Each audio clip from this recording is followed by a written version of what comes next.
आज उद्धव ठाकरे हे रत्नागिरीमध्ये आहेत आणि रत्नागिरीचा दौरा त्यांचा सुरू आहे। राजापूर, संगमेश्वर, चिपळूण आणि खेडमध्ये आज ते कार्यकर्त्यांसोबत संवाद साधतील।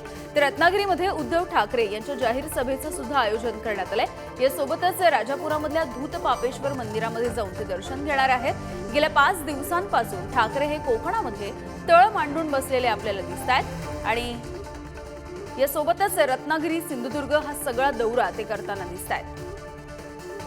तर सिंधुदुर्ग, रत्नागिरी, रायगड या सगळ्या पट्ट्यामध्ये सध्या त्यांचा दौरा सुरू आहे आणि आगामी लोकसभेच्या पार्श्वभूमीवर ही मोर्चे बांधणी सुरू आहे। याविषयीचे अपडेट घेऊया। चेतन सावंत आमचे प्रतिनिधी आहेत आपल्यासोबत। चेतन, कसा नेमका असणार आहे आजचा दौरा? आजच्या सभेमधून नेमका कुणाकुणावरती निशाणा साधला जाऊ शकतो? यामिनी, आपण पाहिलं असेल गेल्या 2 दिवसापासून सिंधुदुर्गमध्ये ठाकरेंच्या शिवसेनेचे पक्षप्रमुख उद्धव ठाकरे यांचा जनसंवाद दौरा सुरू आहे। या दौऱ्याचा आज अंतिम दिवस आहे। आजच्या दिवशी कणकवलीहून थेट राजापूरवरून रत्नागिरी आणि रत्नागिरीतून चिपळूण असा हा दौरा असेल।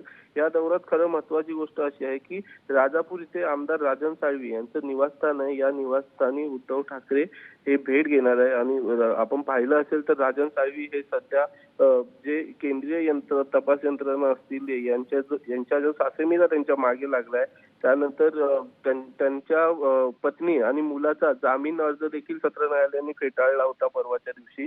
त्या अनुषंगाने उद्धव ठाकरे आणि राजन साळवी यांची भेट खूप महत्वपूर्ण मानली जाते।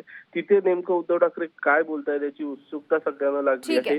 नक्कीच केंद्रीय यंत्रणांचा समाचार उद्धव ठाकरे इकडच्या सभेमधून घेतील अशी शक्यता देखील वर्तवली जात आहे। त्याचबरोबर चिपळूण मध्ये देखील एक सभा होणार आहे। चिपळूण मधील सभा देखील महत्वाची मानली जाते, कारण चिपळूण मधील सध्याचे जे स्थानिक आमदार आहेत शेखर निकम हे सध्या अजित पवार गटामध्ये असल्यामुळे त्या ठिकाणी देखील नेमकं उद्धव ठाकरे काय बोलतात हे पाहणं महत्वाचं असेल, कारण का तो चिपळूण हा मतदारसंघ पारंपरिक हा शिवसेनेचा होता, मात्र गेल्या निवडणुकीमध्ये तो हा राष्ट्रवादी अगदी चेतन, तुम्ही सांगताय त्या पद्धतीने गेल्या काही दिवसांमध्ये कोकणामधली ही समीकरणं काहीशी बदलताना दिसतात, त्यामुळे हा दौरा महत्वाचा आहे। धन्यवाद या अपडेटसाठी।